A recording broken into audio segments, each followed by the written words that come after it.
Olá, turminha dos quartos anos, né? São 2 turmas. A partir dessa semana já foi baixado o decreto aí pra gente usar os nossos livros, né? Que é esse dessa capa aqui que eu tô mostrando aqui pra vocês, tá bom? Algumas atividades vocês não vão fazer para me mandar, vocês vão conversar aí com alguém da família de vocês, né?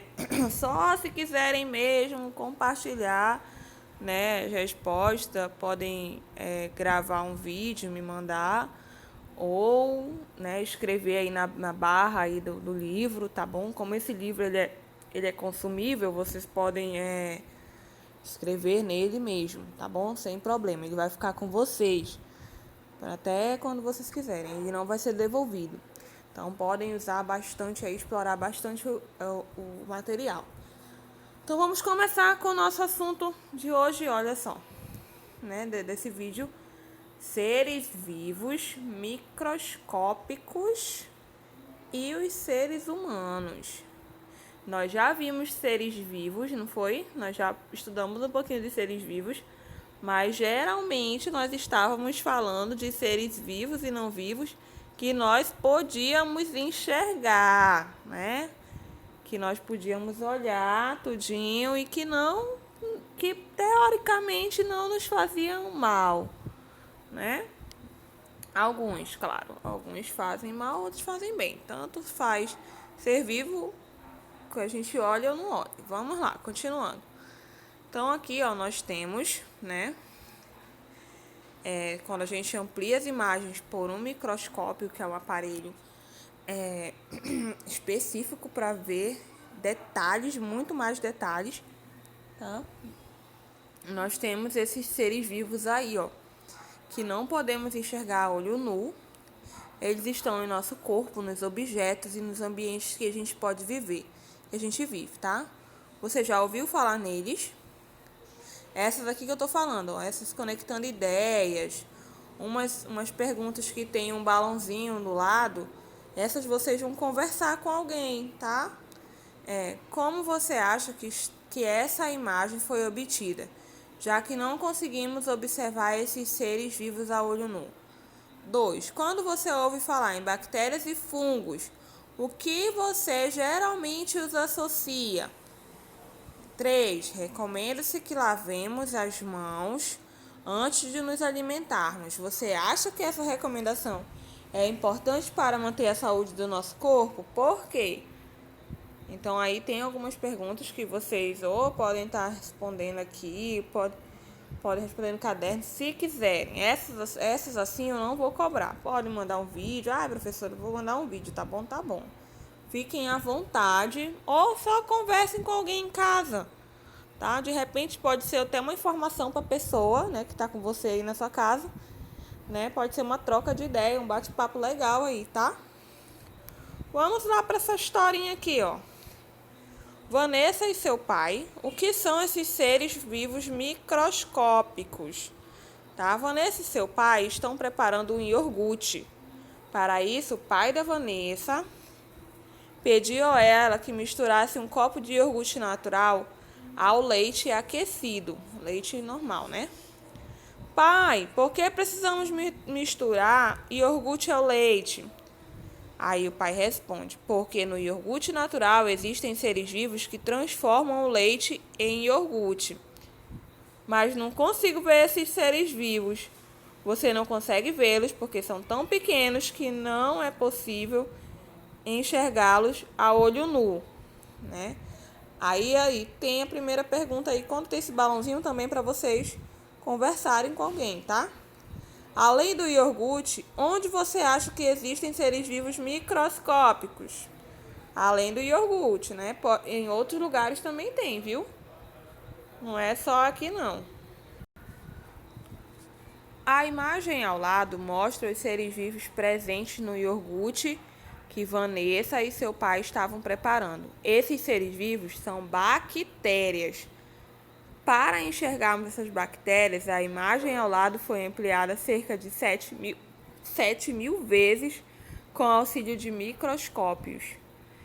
Lá no livro de vocês dá para ver bem melhor. Aqui eu tive que tirar foto, né, para poder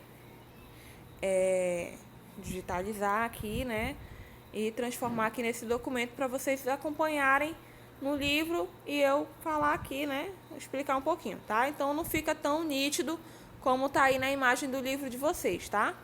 Olha só o que são os microscópios. São equipamentos que ampliam várias vezes a imagem do que está sendo observado. O desenvolvimento desse equipamento permitiu a observação de seres vivos que não conseguimos enxergar a olho nu, contribuindo para a prevenção e o tratamento de diversas doenças que podem ser provocadas por esses seres vivos.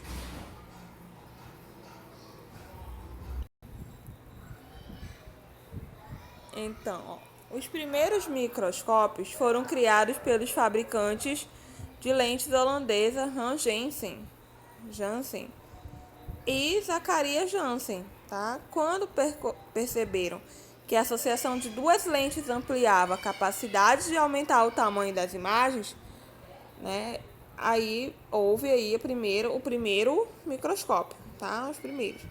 No século XVII, o holandês Anthony von alguma coisa aí que esse nome eu não sei falar, aperfeiçoou o microscópio e com ele observou e descreveu fibras musculares, espermatozoides e bactérias. Em 1663, o cientista inglês Robert Hooke aperfeiçoou ainda mais o microscópio, adaptando lentes que poderiam ser trocadas, caso quisesse observar mais detalhes do que estava sendo observado. Foi com esse microscópio que Hooke observou cavidades existentes na cortiça, as quais chamou de células.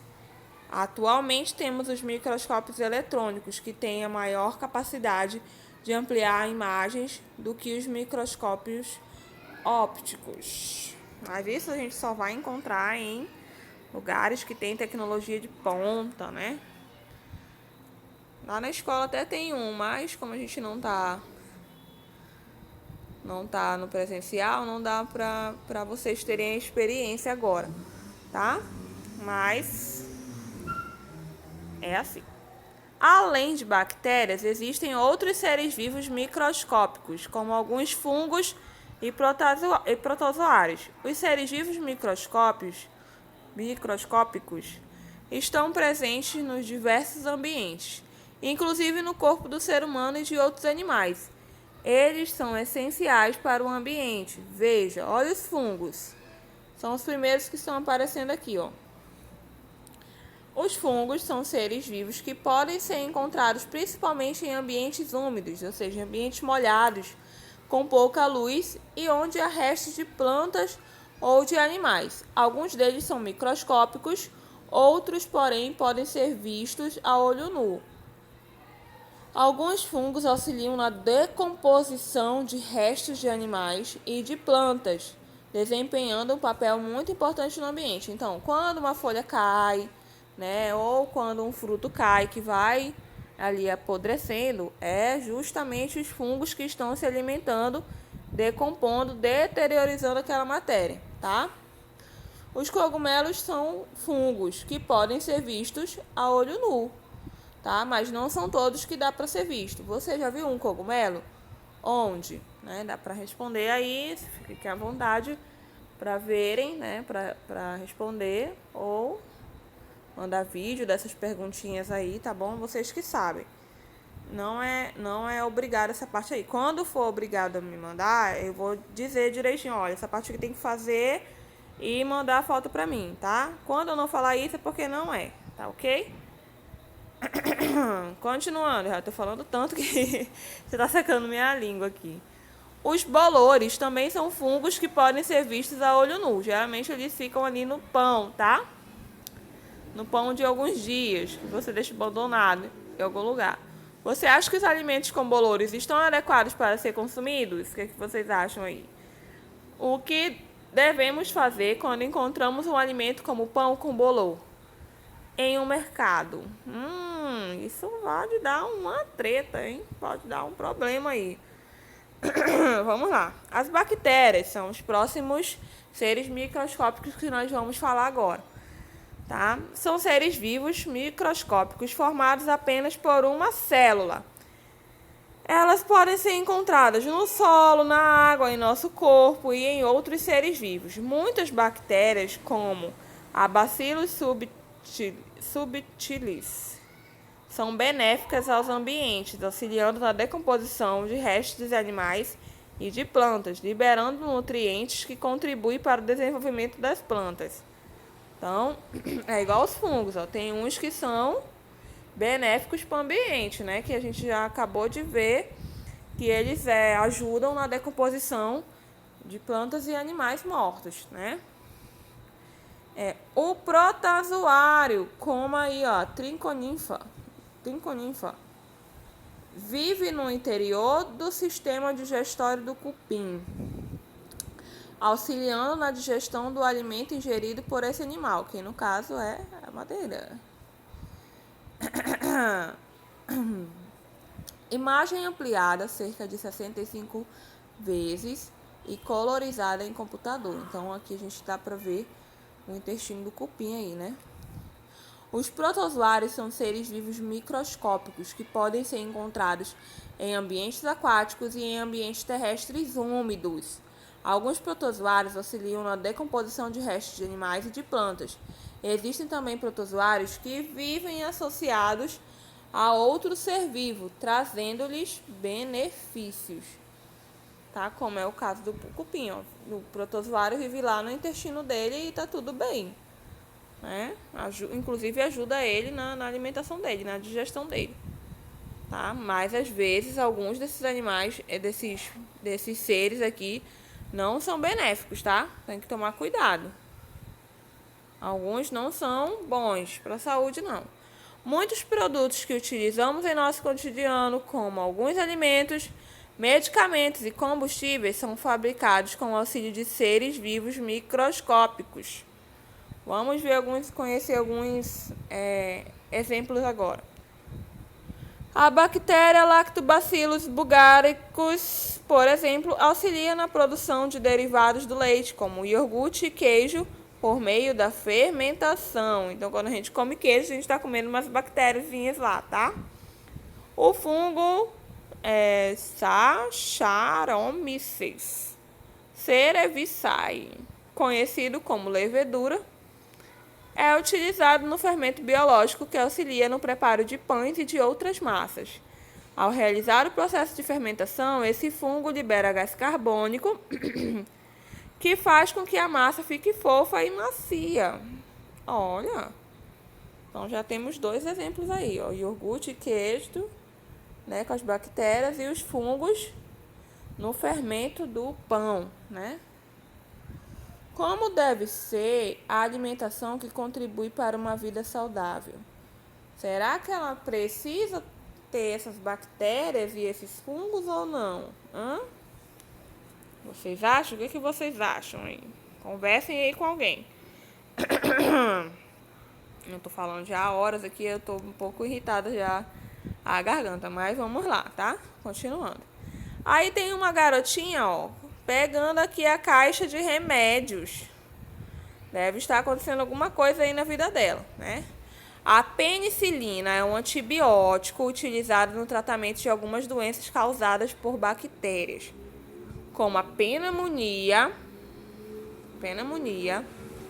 a meningite bacteriana e a sinusite. Esse medicamento é produzido a partir de fungos que produzem substâncias que inibem o crescimento de diversos tipos de bactérias. Além da penicilina, existem outros medicamentos produzidos por esses seres microscópicos.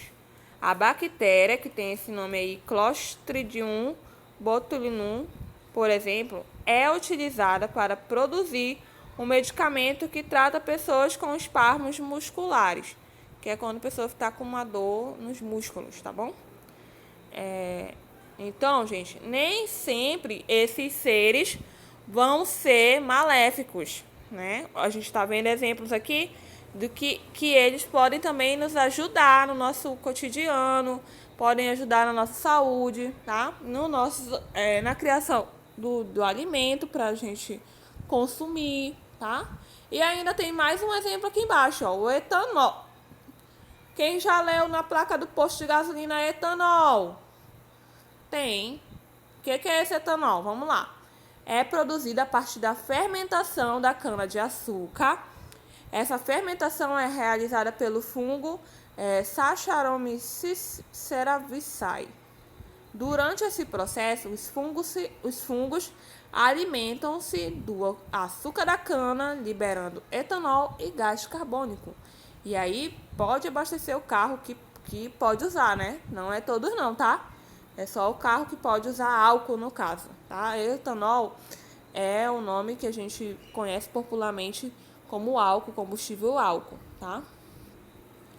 Converse com um colega sobre uma vantagem para o ambiente de utilizar etanol em vez da gasolina.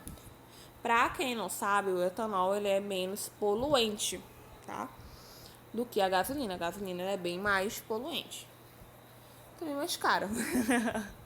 Porém, a gasolina dura mais no tanque e também consegue percorrer uma distância maior, tá? Essa aqui é um pouquinho da diferença aí. Mas o álcool é mais em conta, é mais barato, tá? Mas só é vantagem se você anda sempre, sabe? Não deixa o seu veículo parado, porque o álcool ele evapora mais facilmente, então você acaba perdendo, tá? Vamos lá, continuando, moçada. Aí aqui vai falar um pouco sobre a descoberta da penicilina, que é da agora a gente viu o exemplo dela ali, tá? O uso da penicilina foi descoberto em 1929 pelo bacteriologista escocês Alexander Fleming. Enquanto ele estudava maneiras de combater bactérias que causavam doenças. Na época, Fleming ficou um período de férias e esqueceu destampadas algumas placas contendo colônias de bactérias que utilizava em seus estudos. Essas placas foram contaminadas pelo fungo Penicillinotatum. Após retornar de férias, ele percebeu que as bactérias não se desenvolveram nas regiões próximas aos fungos das placas contaminadas. Então aí, tem um exemplo aqui, ó, no cantinho esquerdo, né, que a gente está assistindo. Tem o fungo no cantinho direito desse círculo aí, que é uma placa de Petri, tá? Tem a colônia de bactérias, região na qual o crescimento das bactérias foi inibido pelo fungo, tá bem aqui embaixo. Tudo tem a setinha aí no livro de vocês, tá? Para vocês verem melhor. Foi então que Fleming passou a estudar esses fungos e descobriu que eles produzem substâncias que inibem o crescimento de algumas bactérias. A partir desses estudos, Fleming desenvolveu o primeiro antibiótico, que é chamado a penicilina, que passou a ser produzida em laboratórios em 1938. Então, assim, gente, olha só esse balãozinho amarelo. Converse com os colegas sobre a importância das pesquisas científicas na vida das pessoas. Hoje, mais do que nunca, a gente percebe o quanto é importante os estudos científicos, né? Olha como conseguiram criar vacinas rápido para um vírus que era praticamente desconhecido, né? Praticamente não, era desconhecido. E hoje a gente tem vacinas, né, que foram desenvolvidas a partir do estudo científico. Então, é importante, é muito importante, tá? Para a saúde, para outras situações também. Vamos lá, as bactérias benéficas para os seres humanos. Ainda tem isso, professora? Tem. Ainda tem bactéria e que é importante para a gente viver, tá? A gente vai já ver. Ó, quando pensamos em bactérias, geralmente nos lembramos de seres vivos microscópicos que podem causar problemas de saúde. Porém, muitas bactérias que existem em nosso corpo são essenciais para manter o bom funcionamento do organismo. A bactéria Staphylococcus aureus pode ser encontrada na pele do ser humano e auxilia a protegê-la contra outras bactérias, tá? Aí tem uma imagem dela aí mais ou menos, ó, né? A bactéria Escherichia coli auxilia na digestão dos alimentos e pode ser encontrada no intestino do ser humano e de outros animais. Mais uma que é importante para a gente. As bactérias costumam ficar em alguns órgãos do corpo, como pele, intestino, estômago, esôfago e órgãos genitais. Elas auxiliam na proteção e no bom funcionamento do nosso organismo.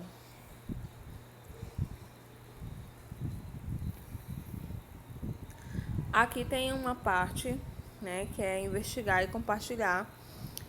É uma parte prática, mas eu não vou exigir que vocês façam, tá? Só façam se vocês realmente tiverem curiosidade e quiserem fazer. Peçam a ajuda de um adulto, tá? E só é seguir o passo a passo aí, tá?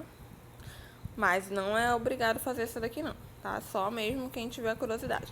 Agora, essa daqui, atividades, aí sim eu vou querer, viu?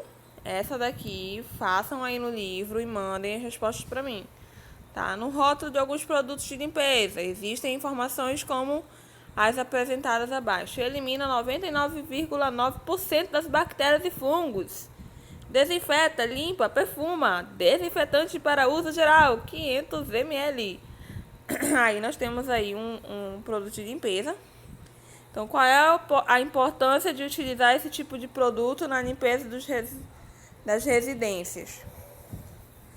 Lembram que a gente já falou que tem bactéria e fungo que é importante para manter a saúde, mas nem todos, né? Então, para eliminar esses que não são, a gente precisa de alguns produtos químicos, tá? Gustavo pegou um pote de leite, olha 2 aí, fermentado na geladeira e viu em sua embalagem a informação abaixo. Então, o Gustavo perguntou à sua mãe o que são lactobacilos vivos. Tá aí, leite fermentado, tá aí no rótulo.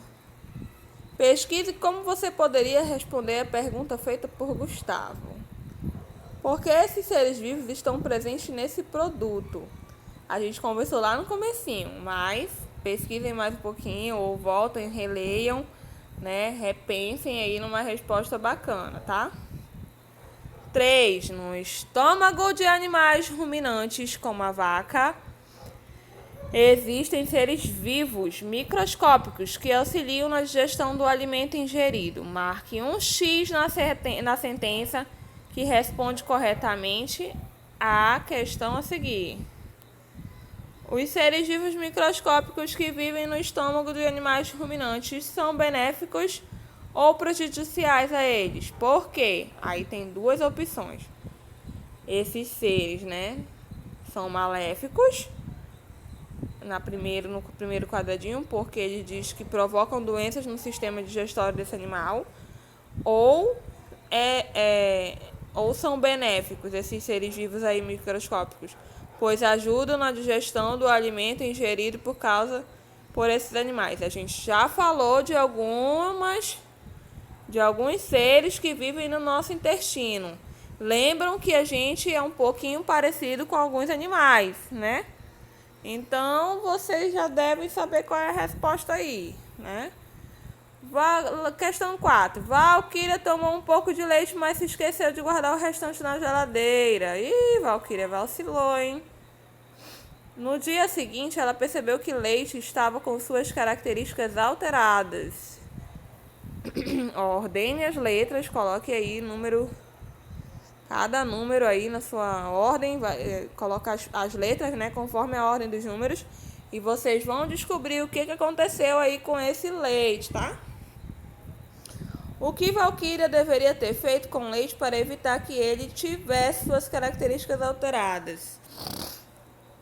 Ela esqueceu de uma coisinha aí, e foi isso que fez ela perder o leitinho dela, tá? Rogério preparou a massa de alguns pães. Após enrolá-los e deixá-los em repouso, percebeu que havia esquecido de colocar o ingrediente, pois a massa não havia crescido. Que ingrediente foi esse, minha gente? Que ele esqueceu de botar aí? A gente já estudou também, já apareceu no vídeo, viu? Volta aí umas páginas no livro que vocês vão ver qual é. Qual ser vivo microscópico existente nesse ingrediente é responsável pelo crescimento da massa? Tem lá. Tem numa página aí dessa. É uma bactéria ou é um fungo? Olha o nome deles aí. Procura lá qual é o nome deles. Aliás, o nome deles aqui tá igual, mas você tem que descobrir se ele é bactéria ou fungo, tá? Ou ele é um ou ele é outro. As frieiras, olha vocês, podem afetar o ser humano, geralmente nos espaços entre os dedos dos pés. Elas são causadas por fungos, porque esses locais do corpo favorecem o desenvolvimento dos fungos causadores da frieira. Quando vocês voltarem aí nas páginas e verem lá qual é o ambiente que o fungo gosta de ficar, vocês vão ter a resposta dessa letra A aí. A gente já falou aí no início do vídeo também. Converse com seus colegas sobre atitudes que ajudam a evitar as frieiras nos pés. Converse com alguém aí em casa, né? E não tenha frieira, porque frieira é ruim, coça e às vezes arde, sei lá. E é feio. Olha aí como é feio. Ui, cruzes, cruzes. Gente, por hoje terminou, tá? Até o próximo vídeo. Registrem as respostas aí, tá? Dessas aqui, ó, da parte da atividade, que oh, meu Jesus. Página 20, 21 e 22, né? Registrem aí no livro mesmo e mandem foto com o nome, a série e a turma, tá bom? Até a próxima, se cuidem!